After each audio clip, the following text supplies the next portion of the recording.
Welcome to Mentor. I'm Marco Bertozzi. And I'm Rachel Ford.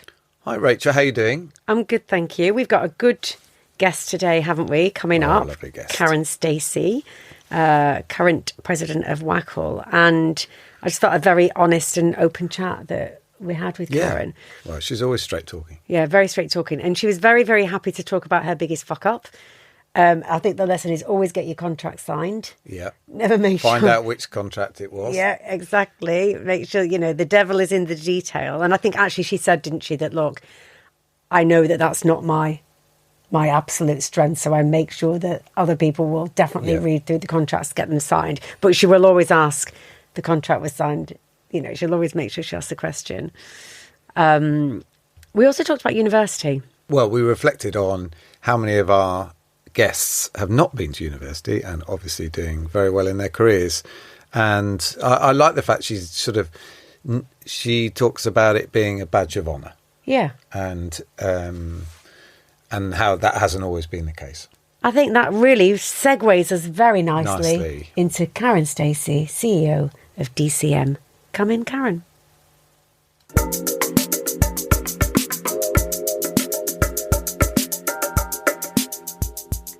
Our guest today is someone I am very proud to not only call an industry colleague, but my friend, Karen Stacey. Karen has worked in the media industry for over 25 years, holding senior positions at Bauer Media UK and Channel 4, and is now Digital Cinema Media's CEO. And I'd definitely say is arguably one of the best jobs in the industry. Very jealous of your job, Karen. Karen is also, in her spare time, current president of WACL, which is Women in Advertising and Communications Leadership, is a member of the Marketing Society, is a keen supporter of NABS, and is a member of the Advertising Association's Front Foot Committee. She has way too many accolades to mention. In fact, I don't know how many cabinets she needs to fit all of her awards in, but there's a huge amount of them, including being voted top 50 women in global cinema by Celluloid Junkie for the last 3 years. Wow. Karen, how do you fit all of this in? And especially, I was at your event yesterday. You had your big DCM upfronts, didn't you, yesterday in the Odeon, Leicester Square. I felt like I was going into a premiere. So you've had a busy week. It's been a busy week, and thank you for that introduction, my friend. Yeah. That's really nice.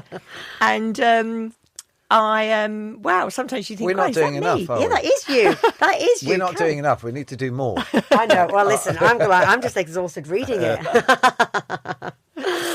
So I think, I guess in life, isn't it? If you enjoy something, you just do more of it. Yeah. And I just feel very lucky that I've had a career that I've really enjoyed. I've made some brilliant friends that, godmother to my children and things like that, the friends I've made. Yeah. And I think as you keep enjoying, if you do something, do it well. Yeah. I'm not as you know, I'm a bit like you, Rachel. I'm a Pollyanna in life and a half glass full. Yeah. And it's just not, it can't be that bad. Yeah. So I just think you've just got to enjoy stuff. I think I say one of the things Kelly Parker's a good friend. And we talk about leadership. And I say, as a leader, for me, you're like the weather.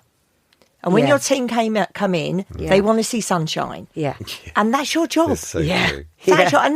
That's not too hard. Yeah. Being sunshine. Can I just ask, though, does it become not authentic if you're always sort of sunny weather, if actually there's a fair amount of turbulence around? Like, what's that? So I think you need to be mostly sunshine, so when you are a bit cloud and rain, people take you seriously. I think you need to explain it. And I know we're going to talk about mentors, but one of my big mentors is Tom Maloney, who used to run EMAP. And he was saying, as a leader, it's not about core competencies, it's about your characteristics. And there are 3 characteristics that are, in his experience of life, running companies and now as a coach, that are absolutely non-negotiable. One is self-belief. So you've got to have it in you that you really believe that what you're saying is the right thing to do. One is optimism, without being naive. So self-belief without being arrogant. optimism without being naive, and there's no getting away from it, bloody hard work. Yeah. Every leader that I know's done well works hard. Yeah. Yeah, we were talking about that earlier about when you talk to kids nowadays, when you talk to kids and you sort of advice used to always be work hard, be in the office, and it sort of fell out of fashion a bit with all the work from home and all the changes. But actually, at its core, it's still as relevant as it ever has been. As you say, you can't get away from that. No. I mean, if you're not going to, and also get stuck in, like roll your sleeves up and actually get stuck in. Oh, also work hard, play hard. That was, from a media industry point of view, there's also... enjoy the people around you. Yeah. I was going to say, actually, you mentioned you're such, close friends, or you created close friendships. Do you think the early generations of today in work will do the same? Do you think work from home is kind of stuck? My impression, looking at when I worked in a particularly young company, was that the relationships felt a bit skin deep because they were changing every week and they weren't sitting next to each other, I think fundamentally society has changed about friendships because I think we probably look at our own children and their social life, a lot of it is online. Online, yeah. And, there's been a huge drop-off apparently in broken arms and broken legs in young children. Because they're not climbing trees anymore, are they? Silver lining. Yeah. But they've all got mental health issues. Yeah. Exactly. So I think you've got to appreciate that their understanding of what friendships and social life means is different. Yeah. Because they don't even play each other's. So I think it will be interesting how our life sort of evolves. Where these kids, so many friends of mine, their kids have never walked to school on their own. Yeah. Yeah.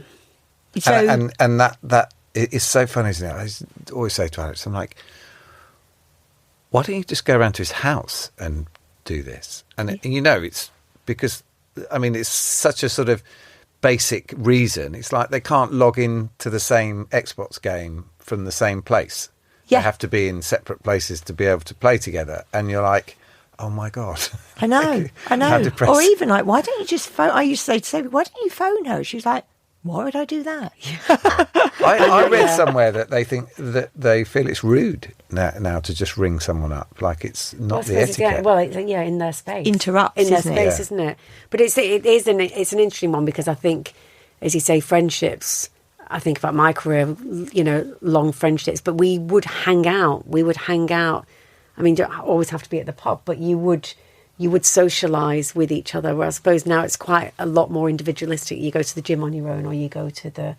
When I was a kid, I used to walk around the village with whoever and just sit on a bench and talk shit. Yeah, that's basically it. Did you drink like nothing's changed? Just go to Beaconsfield. There's Marco on his bench. But I do think though that there will be a, if you look at our cohort and you think about our group, which we're all a similar age, it was much, much bigger when we were younger. And so I do think that I think the industry is a lot bigger as in numbers of people. And I do think that there will be a group that rise to the top who will be, I believe, similar to what we were. Yes. Because our job still is to interact with clients and customers, understand human nature and thinking, and then think about their media habits and how we're going to communicate with them, whether you're on the media owner side, the agency, or the creative side. And I do think that those core competencies will remain, and the people that are good at them, understanding them, will come through. Yeah. No, I agree. 100%. And we've kind of gone straight into the conversation, which is great, because obviously I gave you such a long intro, almost did talk about your career in 60 seconds, so we don't potentially have to go through that, but obviously you have had a long and successful career across radio. Tell you about how I got into the industry. Can you do that? Just go back to the start. Yeah, can you can. So only because the beginning bit's interesting, and then we go to the end. So we're talking about. So a lot of people we talk about. I knew someone, or I fell into the industry, So mine was I was 18, sitting my A-levels, and I didn't go to university, and I didn't go to a school where people went to. I think 2 people went to university at my school, the vicar's son and the headmaster's son, and that was it. So at 18, my parents were just like, well, you need to go and get a job. And when I was sitting my maths A-level, and my mum heard a job on LBC radio for an accounts assistant, so thinking I needed a job, she rang and pretended she was me and got me an interview. Oh, wow, brilliant. good old mum. And that's how, tiger mother before her time. And that's how it started. I went for the interview, got the job, and as an 18-year-old, and then realised the sales team were having much more fun. They were nice in this finance team, but it wasn't as much fun. So then I moved within sort of 6 months into the sales team. But you saw the opportunity, didn't you? You thought that looks it looked fun. Yeah. Looked really good fun. Yeah. I'm interested in. We've been reflecting on this, and at least 50%, if not more, of the people that we've been interviewing did not go to university and have risen to the top. And we were asking ourselves the question of, is there any reason why today, and I know it's changed a tiny bit, but let's just say it hasn't changed, that today you need a degree versus when you started out or when Dag started, and has something changed? Or have we just artificially put this sort of bar in that says, you must have a degree to get a job in media? Because it's really striking how many people who are at the top haven't gone through that. I think I probably spent half my career almost pretending I did have a degree. I didn't talk about it. I didn't. So that's interesting. I think. You might not have spoken about it. Yeah. So I never said I didn't go. Yes. I never said I did. Yeah. I just sort of moved on. Yeah. And sort of pretended I started work slightly later. Or now I wear it like a badge of honour. Well, this is it, yeah. But I think the other thing with the world's changed. 50% of young people coming out of school are going to university. So the bar's sort of gone up a little bit. It's almost like, so if you didn't go to university, it's just like saying we didn't probably take, when I started, you started at 18, you could leave school at 16. Yeah. There wasn't many businesses that took on 16-year-olds, apart from if you worked in a shop or, doing some apprenticeship. Yeah. We didn't do, so I think our equivalent of A-levels probably then it's all shifted. is shifted to degree. I hadn't thought about it that way. That is a really interesting way to look at it. But I think, like you say, there's no stigma, whereas, maybe years ago there was a stigma, oh, well, she didn't go to university, whereas there is no stigma. But still, I think we also talked about we're not doing a very good job of advertising ourselves as a career.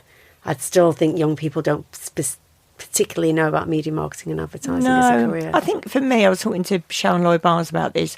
You need a North Star. And I think that, so if you want to be in the film business, there's lots of jobs, but you want to be in the film business because you like movies. And I think our creativity should be our beacon. Because what people want to do is, I want to make ads like that. Yeah. And you probably won't be the person that makes the ads. However, the halo effect of that being really attractive. So I think we should push, rather than try and explain, there's loads of jobs in advertising, you could do lots. We should lead with our North Star, which is you could be in that team that made Raise Your Eyebrows for McDonald's, that was filmed by Edgar Wright. How exciting is that? Yeah. And I think that was, and I think years ago, that's what people did like. Yeah. Then they didn't realise, you get, even in cinema, there's loads of different jobs that are just putting ads on screen. And I think we need to go back to think what's our attraction? Yeah. And I just think we're just making it too complicated. And the other parts of, let's be honest, the other parts of a lot of our job is really boring. Yeah. I mean, we need to, you need to advertise want of a better phrase, the sexy stuff. Yeah. It's a bit like saying, be a fighter pilot, but you end up, changing the wheels or something. Yeah. But at least... But you're It's part like- of that You team went that off gets in that that- fighter yeah, you pilot. went Well, off in my that whole thing is direction. like, putting a man on the moon. When they had that famous NASA story where the guy was the janitor in the loo and he was like, what are you doing here? And he was like, putting a man on the moon. Yeah. Correct. Like everyone else. I like that. So you've started it. Please finish, because it is good, because there's lots of people who will have heard of you. Hopefully there'll be lots of people who haven't. So just talk us through your career from your mum getting you in there to what happened and then next. it became, if I learnt anything, was put your hand up. So moving to the sales department, and then I moved within radio, and then I suppose early on I moved to Channel 4 when that was launching. And sometimes another learning was, if the rules don't work for you, just change the game. So you'll remember Tony Weeble, who used to be, who's a really good friend of mine. We went to school together, and another non-university person. And he said, I know Matt Shreve really well. I'll get you an interview. And what I'd heard, so I just think sort of like, I went through the side door, and what I'd heard is that there's this long process of like questions, like that him and Matt Shreve and Russell Hawes were asking about television. So I was thinking, I came from radio, I didn't know anything at all.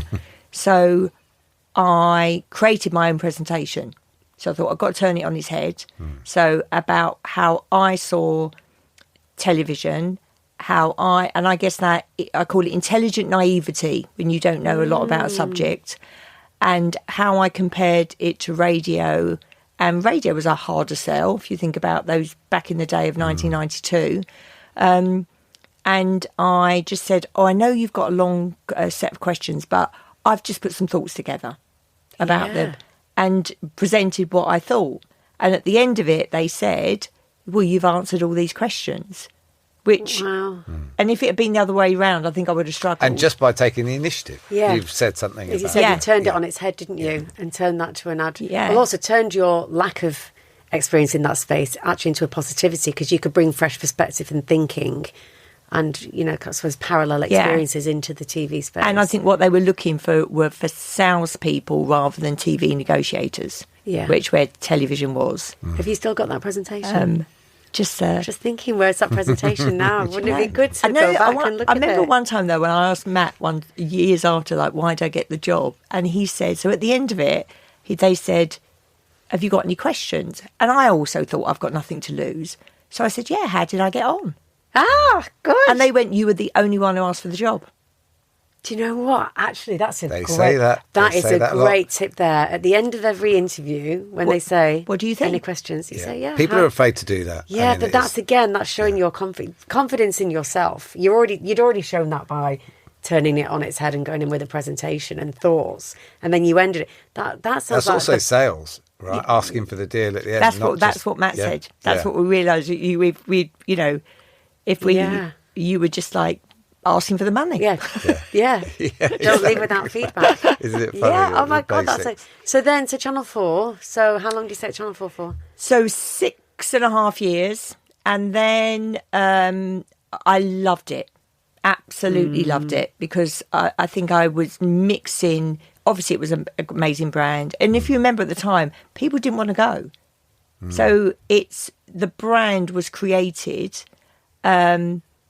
Andy Barnes was a visionary about fixed station price.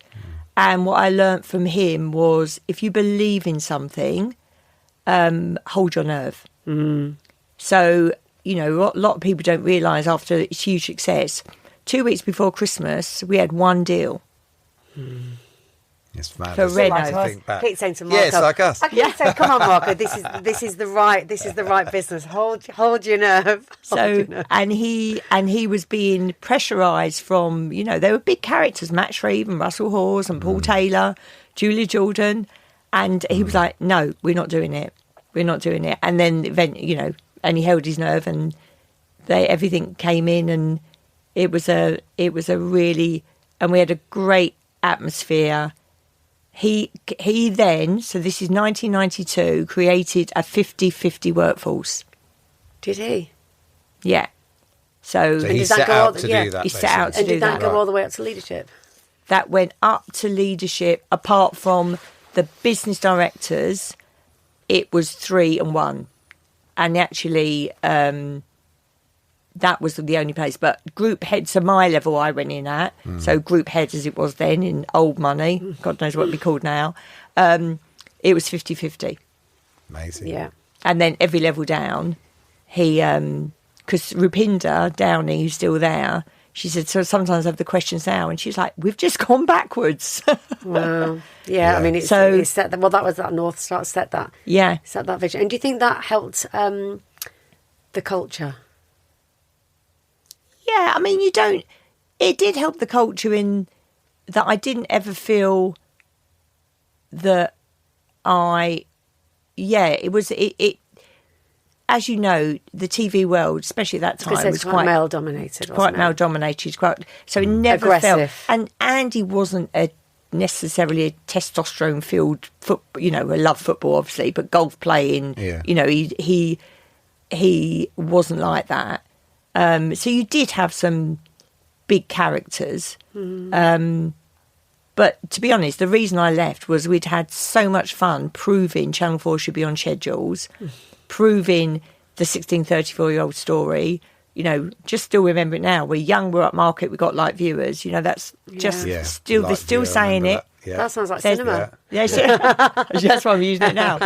And then about 6.5 years later, I suddenly was one day thinking, oh my God, I spent all day checking my BT day parts. It's time for me to... Yeah. There's a lot, I mean... There's not. It's time for me to think about doing something else. And Tom Tomasi was setting up EMAT Radio, was taking its sales in-house because it had always been represented from a third party.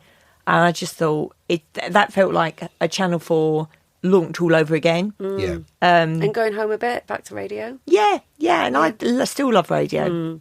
Really love radio as a medium. Do you love podcasts? I love podcasts. Yeah, don't we all love podcasts? So I think it was just a moment where I just thought, oh my God, this is... Has that been a bit of like... Has that been a lesson for you that the minute I feel like I'm getting bored is the moment to move? Yeah, I think you've got to enjoy it. Yeah, you said that at the very beginning, didn't you? About actually enjoy what doing. You've got to enjoy it. And if you are, I think people want to work with positive people. And I know that one of the things Tom, I didn't even really know Tom, knew of him, but he just heard, I was, was positive. And when you're going to try and make change, you've got to work with positive people to help make that change. Yeah. Well, one of the WACL, the first ever WACL gather I went to, I can't remember who stood on stage, but you'll know this, Karen, be a radiator and not a drain. Yes. And it is quite simple. Yeah. Even in life. Yeah, you can feel it when the Dementors walk into a room and the energy just gets sucked out of you. Enough about me. Oh, Marco, you're a little ray of sunshine. No, I think it's... No, but I think that, going back to that authenticity, it is something that you do have to sometimes remind yourself of. I think when I went into sales from obviously an agency life, I probably underestimated the pressure of sales, the kind of always on, rolling target, never ends kind of pressure. And I remember there was a quarter early-ish on in my time there where I was really feeling it. And I was 100% the drain. My sales meeting, I was, having a go at people. And I got to the end of that quarter, and I remember I literally sort of sat myself down and said, if I'm going to do this job, I can't do it like that because I'm not enjoying it. They're not enjoying it. The team's not enjoying it. And I sort of, doesn't mean you're happy and smiling every day, but I made a note that, and I changed a few things. And I do think that, it makes a difference. As you say, the weather analogy is brilliant because that is just so true. Yeah. And that's just your job, isn't it? When you're trying to protect the team, aren't you, from all of the shit that we know is at the top. It is tough, and lonely sometimes. And I love Tom's analogy of it's not about core competencies, it's about your characteristics. Yeah. People talk about leaders in characteristic terms, not, whether they're really good at this or they're, they're good at finance, they're good at strategy, they're good at... Because it's just about putting teams together and making them hum, isn't it? But we've talked a little bit about how it is lonely at the top as a leader, as we've spoken to lots of people. How have you protected yourself or, kept yourself sort of motivated in those difficult times? How do you handle being that sort of... So, this is when WACL comes into its own. So I say that a lot about... So in our WACL 3 pillars, what we're trying to do... One main one is we support each other. And there is a unwritten rule that a WACLer always picks up a phone to a WACLer if they call. And I was overwhelmed by, when I started at DCM, the amount of support I got from different WACLers who were just, as Lindsay Clay would always say, here if you need. Yeah. And you just speak to them about, what you're trying to do. And I think it's... I was at EMAP / Bauer for 16 years. So even when you're coming up through the ranks, you have a lot of friends. So even though you become someone else's boss, they're still your friend. So they will look out for you and they will just go, do you know what? I think you might have got that bit wrong. But when I went into DCM, I didn't know anyone apart from Nigel. I sort of really, I didn't know anyone. And you are finding your feet. They're looking at you, you're looking at them.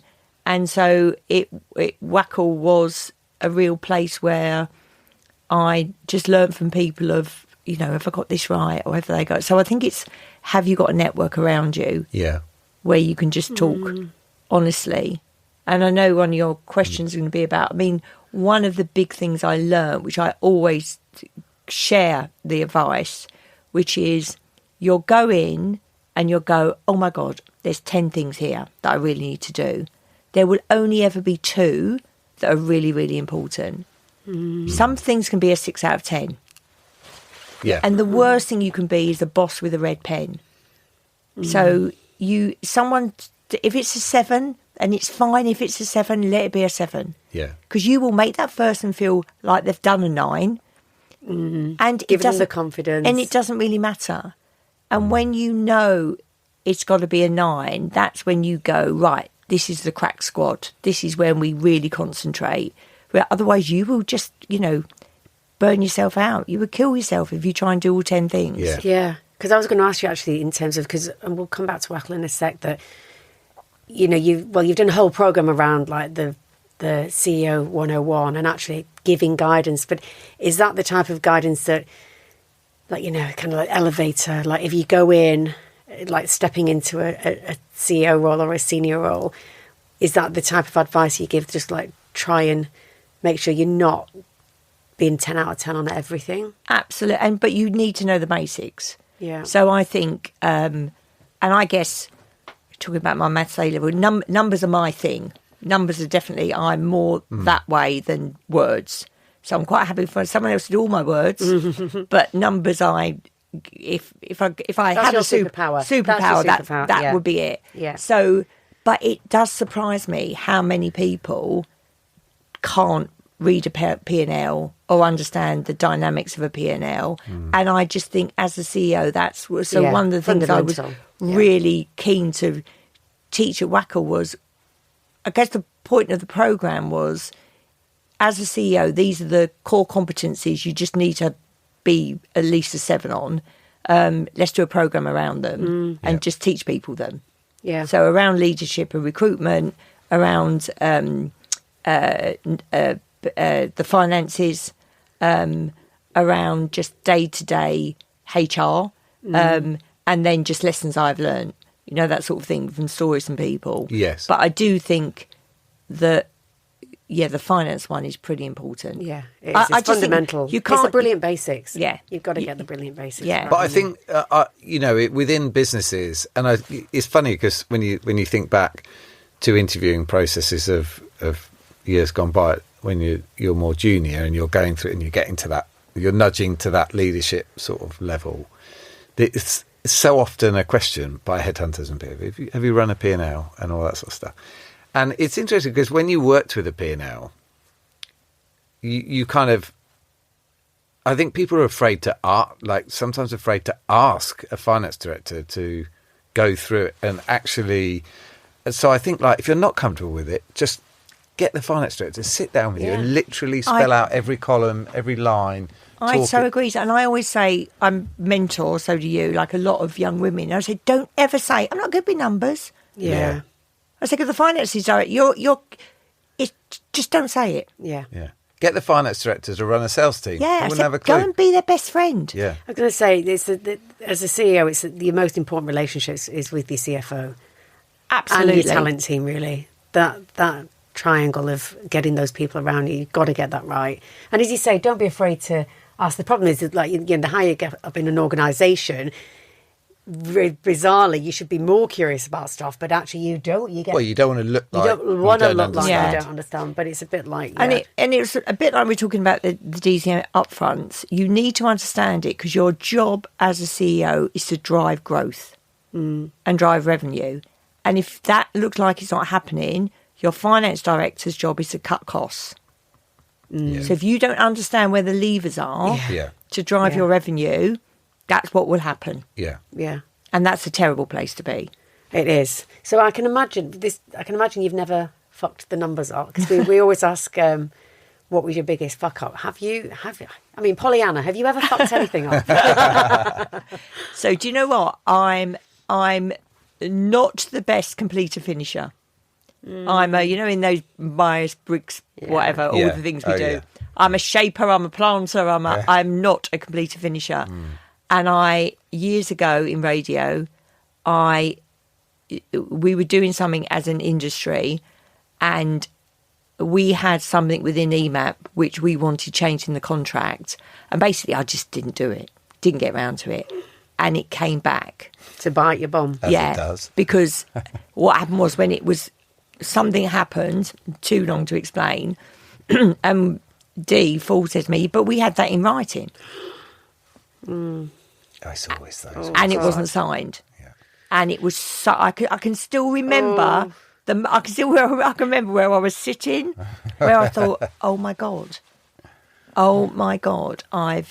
I know where that is. I know what folder it's in.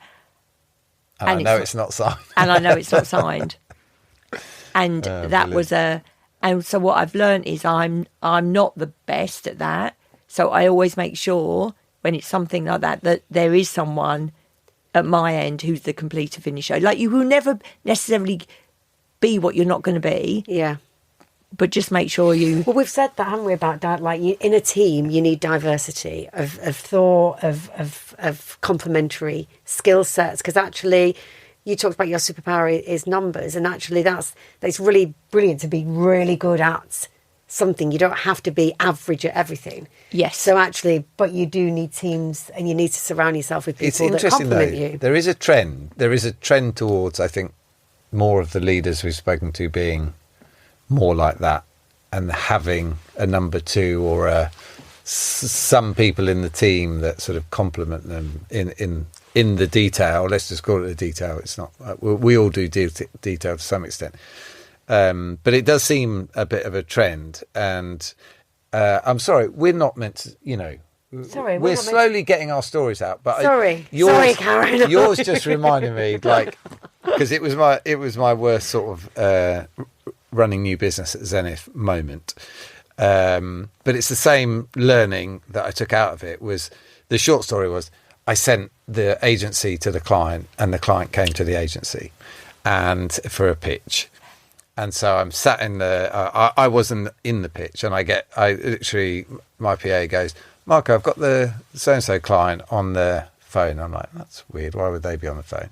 And then someone else went, I've got Anthony Young or Jerry Ball or whoever it was on the other line. I'm like, okay, now something's definitely gone wrong. No. So anyway, I sent them both to the wrong places. But my takeaway from that was, I'm not going to have anything to do with time, place, logistics. Yeah. That's not my job. Yeah. Someone else is going to do this. It's exactly the same, and that's something I'll hang on to. And fill you with fear. It's all you remember is, I would just check though. So I'm not chasing the sign of the contracts, but I will be I just have a mental thing of, now we've got lots of third-party cinemas. So our exhibitor director who looks after them all, just go, they're all signed, aren't they? Yeah. Just like, not going to look through them, and you probably just go, everyone knows where they're going. Yeah, exactly. Yeah, you've done that. Yeah. You're not in charge of organise it, but everyone does know where they're going. No, that's funny. Yeah, God, that I can imagine. In your stomach, that's making me feel. Yeah, I know. Let's move on to maybe more kind of positive things of, like we talk about like Magpie Moments or Steal with Pride. Is there anything across your career that somebody did or spoke about, or something where you can I have a whole career full of them. I have a whole career. I think that's a whole thing of, if you listen more than you speak, you'll be amazed how much you learn. And so I think I've been lucky to have from Andy, from Default, from Tom Maloney, from Tim Schoonmaker, from Tom Tomasi, Nigel Sharrocks, everyone around, that if you're listening, you'll just learn so much. And I'm always quoting different things, and I really can tell you none of them are mine. But because I just think you just learn. You just learn just so much about. So I know it's really odd, because I was watching today, I was walking to the tube. I don't have AirPods. Well, I do have some, but I never wear them because I just think, why don't people want to listen to other things? Yeah. And I just think that's just the way I'm made. I just don't. I'm a bit magpie-like with everything, because there will always be something that you think, I saw that, I heard that. It's amazing what you hear when you listen. It's funny, isn't it? Some people just have them. They just like wake up, leave the house, and that's it. I agree with you. It's interesting, just hearing stuff. Yeah, I mean, my daughter. In fact, indoors, I ban them because she will have them, and it's like, just.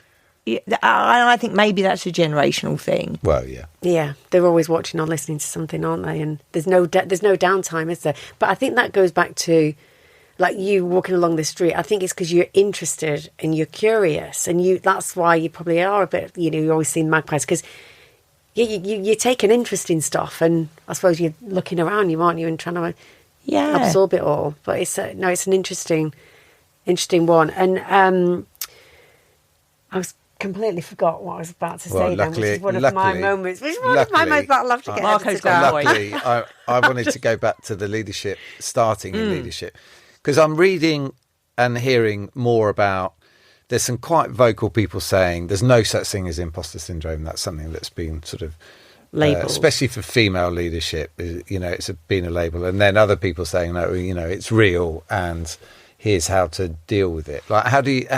that moment when you get the CEO job, how was that for you? And like, what do you say to those other WACLers or whoever about how to handle that kind of transition? Because I think there'll be quite a few people who will be at that stage. I think you've got to believe.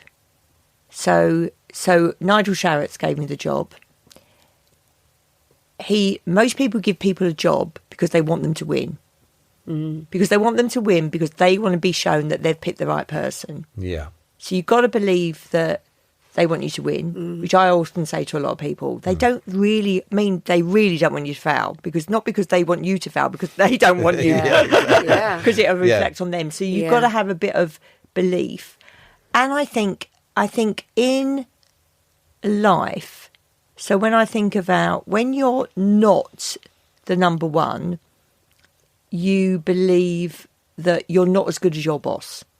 a lot of the time, especially if you've got a good boss. So I work for Dee Ford, Paul Keenan, Tom Malone, Dave King, Tim Bleakley.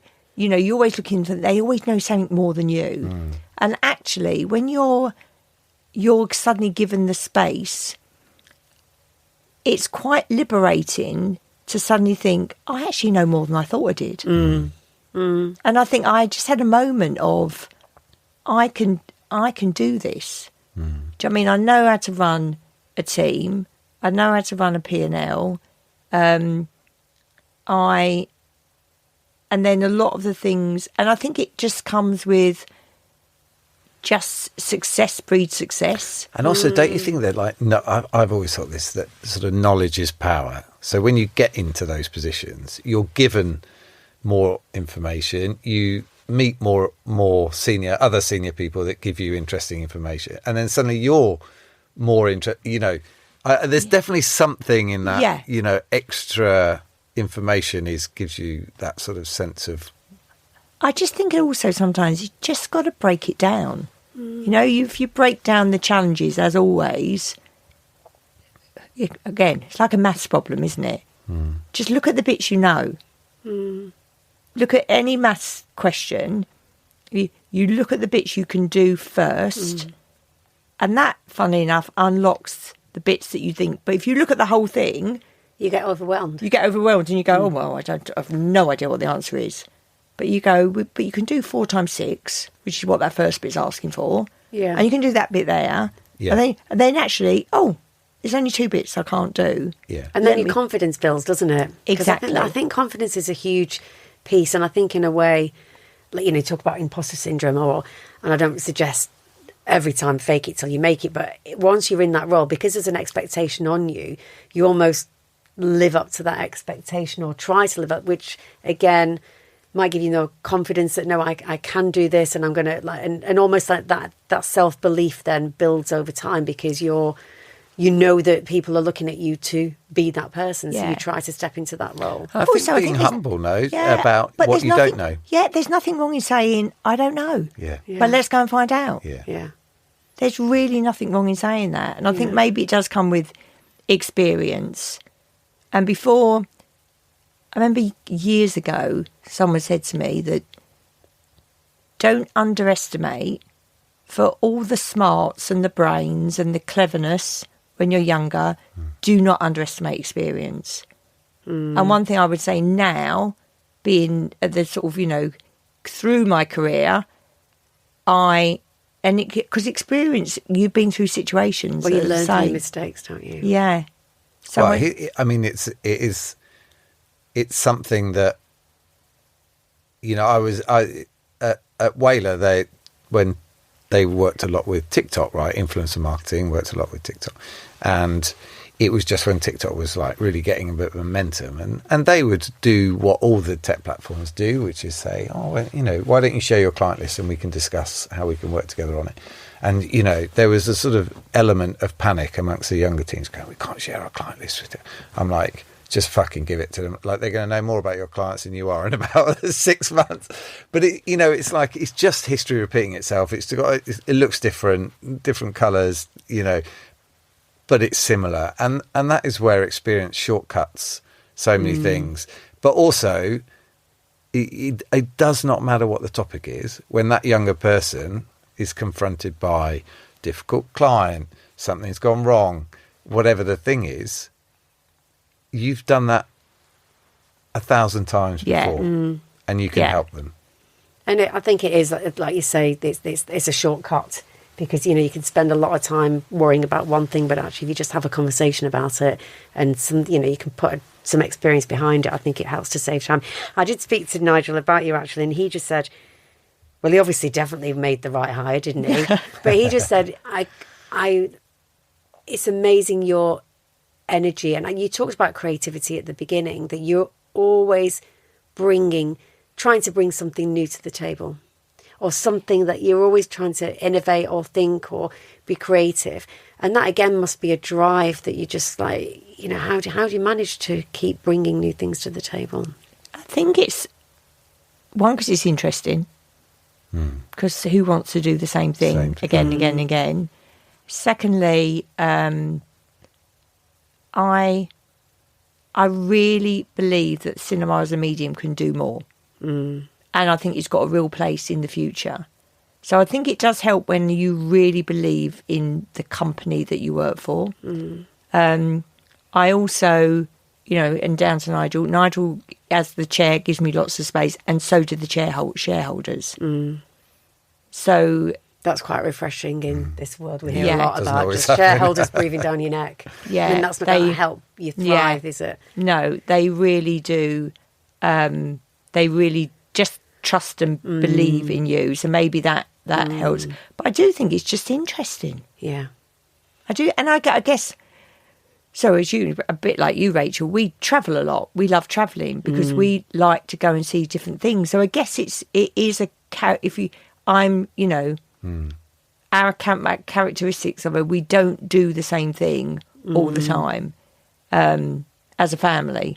Yeah. So we're doing different stuff or trying different stuff. And my wife's never wants to go back to the same place twice. Because she's like, there's so many other places to go. There's a big world out there, isn't there? And I do think this, it's interesting seeing different things. The other thing, actually, Nigel said, I said, what shall I ask Karen? He said, you could ask her what that big pile of parcels is. That's not your guilty pleasure. Right, no. Right, that's a superpower. Shopping.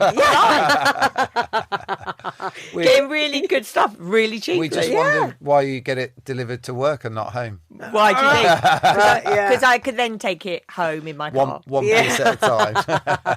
And exactly. Ben doesn't see all the parcels that come through. And also he's so uninterested in clothes. That's why I've got about 6 wardrobes and he's got one. Actually, we had Dags on the show and unfortunately you missed each other. But he said, I'm sorry I can't stay for Karen just to see what she's wearing. She is.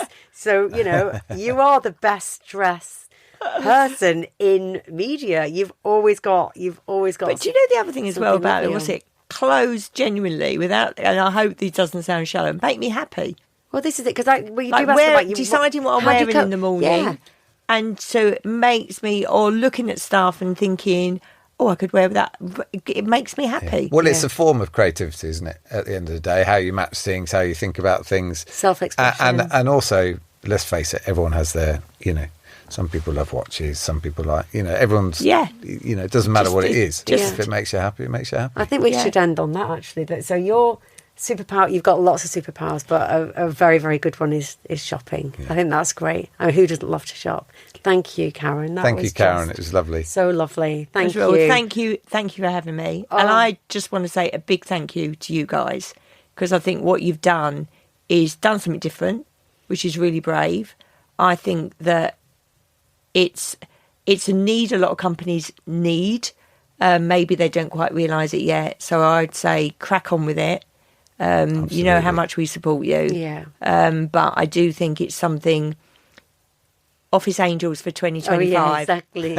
We are. Whatever your talent, fractional needs are. Try and imagine me as an office angel.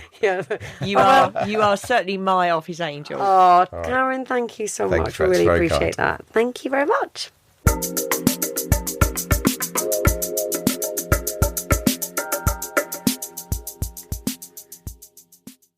So, Marco, we are up to our final advice piece, and I think you've picked out one this week. Trying to get in the film theme, isn't it? From an actor. Yeah, I mean, is he an actor? He is an actor. Kind of, yeah. No, he's an actor. This is from James Corden, who, without saying it, it might surprise you to know that he's basically saying he's good at something, but he's sort of saying it indirectly. So I'll read it, actually, and then someone else has talked about this, so I think it's quite interesting advice. There is an inner steel that comes from knowing you're good at something. It might be plumbing or building tables or driving a cab or whatever. But being able to say, when it comes to this, I know what I'm doing, is good for one's confidence. So my advice to someone younger is search for the thing you're good at and don't stop.